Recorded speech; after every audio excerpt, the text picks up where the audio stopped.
नमस्कार। आज के इस खास विश्लेषण में हम एक बहुत ही गहरे और सच कहूं तो बेहद अद्भुत विषय पर बात करने वाले हैं। ओम।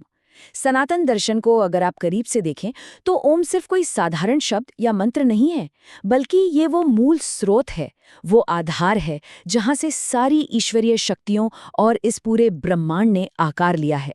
चलिए आज इसी दिलचस्प रहस्य को गहराई से समझते हैं। तो चलिए सीधे उपनिषदों की ओर चलते हैं। प्राचीन ग्रंथों में ओम के लिए एक बड़ा ही खास शब्द इस्तेमाल हुआ है, प्रणव। अब इसका मतलब क्या है? इसका सीधा सा अर्थ है कि ओम सिर्फ बोलने या जपने की चीज नहीं है।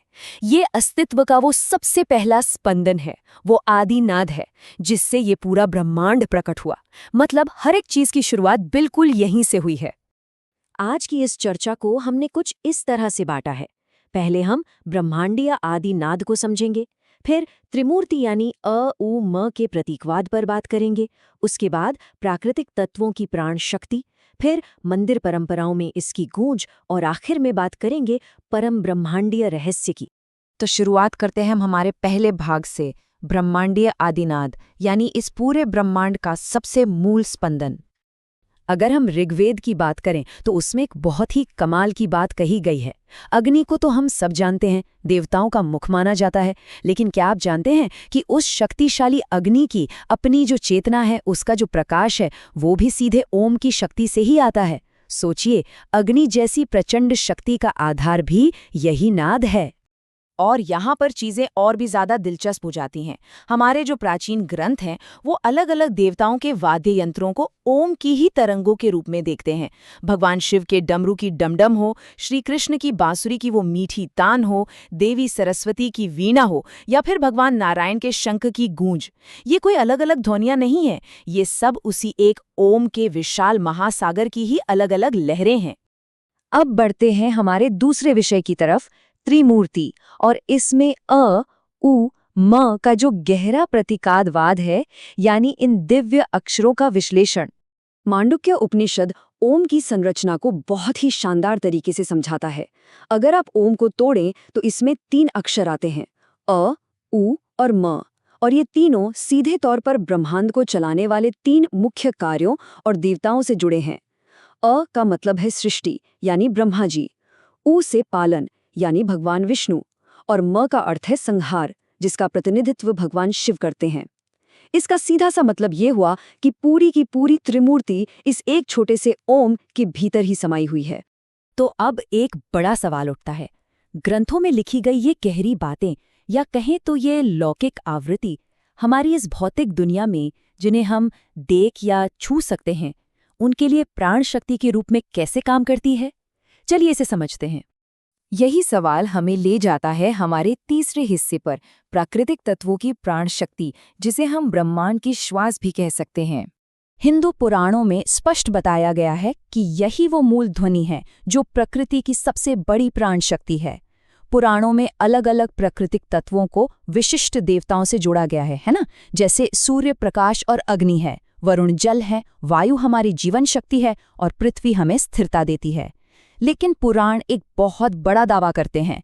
वो कहते हैं कि इन सभी शक्तिशाली प्राकृतिक बलों के अंदर जो असली आत्मा स्पंदित हो रही है, वो सिर्फ और सिर्फ ओम ही है। इसे एक बहुत ही सरल और सुंदर से उदाहरण से समझते हैं। जैसे हमारा ये भौतिक शरीर है, इसे कौन चलाता है? हमारे भीतर की सांस, यानी हमारा प्राण, जो कि दिखाई नहीं देता। बिल्कुल उसी तरह प्रकृति के जो तत्व हमें दिखाई देते हैं, जैसे सूरज, पानी या हवा, उन सब के भीतर ओम की वो दिव्य गूंज एक अदृश्य प्राण बनकर लगातार धड़कती रहती है।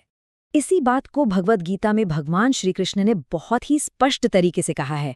उनका एक श्लोक है, अक्षराणाम अकारो अस्मि, जिसका सीधा सा अर्थ है कि अक्षरों में मैं अ हूं। अब क्योंकि अ ओम का सबसे पहला स्वर है, तो ये श्लोक इस बात पर मोहर लगाता है कि सभी ईश्वरीय शक्तियों का उद्गम स्थल, उनकी शुरुआत यही आदि नाद है। सिर्फ इतना ही नहीं, देवी देवताओं के जो अलग अलग गुण हम देखते हैं ना, जैसे देवी दुर्गा की प्रचंड शक्ति, भगवान गणेश की असीम बुद्धि, हनुमान जी का अतुल्य बल, या देवी लक्ष्मी की सुख समृद्धि, इन सबको ओम की ही सर्वव्यापी ऊर्जा के अलग अलग आयामों के रूप में देखा जाता है। ये सब उसी एक स्पंदन के ही अलग अलग रूप हैं। है ना कमाल की बात? अब आप सोच रहे होंगे कि भाई ये सब तो ठीक है, लेकिन एक साधारण इंसान, धरती पर रहने वाला एक भक्त, इस ब्रह्मांडीय शक्ति से आखिर कैसे जुड़ सकता है? हम इसे अपने जीवन में कैसे महसूस करें? इस सवाल का जवाब हमें मिलता है हमारे अगले भाग में, जो है मंदिर परंपराओं में अनुगूंज और मानव चेतना का समन्वय। आपने अक्सर देखा होगा, मंदिरों में घंटियां बजाई जाती हैं, शंख फूके जाते हैं और वैदिक मंत्रों का लगातार उच्चारण होता है। खैर, ये कोई साधारण कर्मकांड नहीं है। ये भौतिक अनुष्ठान बहुत ही वैज्ञानिक तरीके से डिजाइन किए गए हैं। जब ये खास ध्वनियां वातावरण में गूंजती हैं, तो ये हमारे मन को, हमारी व्यक्तिगत चेतना को उस आदि वाइब्रेशन यानी मूल प्रणव के साथ एकाकार कर देती हैं। ये एक तरह से हमारे दिमाग का ब्रह्मांड के साथ तालमेल बिठाने का तरीका है।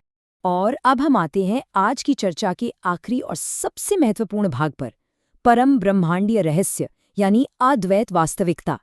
अगर हम योग और तंत्र परंपराओं के परम रहस्य की बात करें, तो उसमें एक अनाहत धुनी का जिक्र आता है। सोचिए, क्षीर सागर में भगवान नारायण की शांत योग निद्रा हो, भगवान शिव का वो अत्यंत गहरा ध्यानस्थ मौन हो, या फिर देवी आदि शक्ति का लगातार चलता हुआ सृजनात्मक नृत्य हो। इन सबके पीछे, इनकी पृष्ठभूमि में एक ऐसी ध्वनि है जो बिना किसी टकराहट के लगातार गूंज रही है, और वो ध्वनि ओम ही है। योग और तंत्र ग्रंथों में तो यहाँ तक लिखा है कि हमारे इस अस्तित्व के जो 5 सबसे बड़े तत्व हैं, पृथ्वी, जल, अग्नि, वायु और आकाश, ये पांचों महाभूत सिर्फ और सिर्फ ओम के स्पंदन की वजह से ही एक पूर्ण संतुलन में टिके हुए हैं। अगर ये स्पंदन रुक गया तो पूरा का पूरा संतुलन ही बिखर जाएगा। शायद इसीलिए भगवान शिव को नाद ब्रह्म की उपाधि दी गई है। ये नाम अपने आप में बहुत कुछ कह देता है। नाद ब्रह्म का मतलब है वो सत्ता जो इस सर्वोच्च लौकिक ध्वनि का साक्षात जीवित अवतार है। मतलब शिव और ओम कोई दो अलग अलग चीजें नहीं हैं, बल्कि पूरी तरह से एक ही हैं। इसी तरह जब हम समय और ऊर्जा की लगातार चलने वाली गति की बात करते हैं, जिसका प्रतिनिधित्व माँ काली करती हैं, तो ये ब्रह्मांडीय गति भी उसी कंपन के माध्यम से चल रही है। ब्रह्मांड को चलायमान रखने वाली वो शक्ति ओम का ही कंपन है। और वेदांत का सबसे बड़ा और अंतिम रहस्य क्या है? वो ये है कि जब कोई व्यक्ति गहरे ध्यान में जाता है, तो बाहर के सभी देवी देवता, सभी तत्व, सब कुछ उसकी अपनी आत्मा के भीतर जागृत होने वाली चेतन शक्तियां बन जाती हैं। और मजे की बात यह है कि ये सारी शक्तियां सिर्फ एक ही अद्वैत वास्तविकता को व्यक्त करती हैं, और वो है ओम।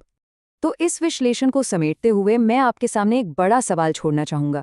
अगर हर देवी देवता, हर प्राकृतिक तत्व और यहाँ तक कि हमारे मन में उठने वाला हर एक विचार उसी एक आधी ध्वनि से पैदा हुआ है, तो क्या ये पूरा का पूरा ब्रह्मांड, हमारी पूरी वास्तविकता, बस एक कभी न रुकने वाले शाश्वत स्पंदन की भौतिक अभिव्यक्ति मात्र नहीं है? इस पर जरूर विचार कीजिएगा। आज के लिए बस इतना ही। सीखते रहिए और खोजते रहिए।